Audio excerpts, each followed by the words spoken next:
Hey everyone, want to use Google Fonts in Figma? In this video, I'll show you how to access and use Google Fonts in your Figma design step by step. First, open Figma and sign in to your account. Create a new design file or open an existing project. Next, select the text tool and add a text box to your canvas. Now click the font name in the right sidebar or top toolbar to open the font list.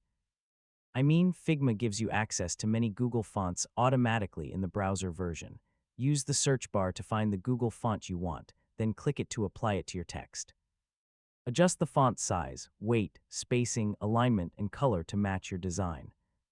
If you're using locally installed fonts, make sure the Figma font helper is installed and running so Figma can detect them. After styling your text, review your design to ensure the typography is clear and consistent. Finally, save your project or share it with your team for collaboration. And that's how you use Google Fonts in Figma. With a wide selection of free fonts, you can create clean, modern, and professional designs with ease. Thanks for watching, and don't forget to subscribe for more easy technology guides.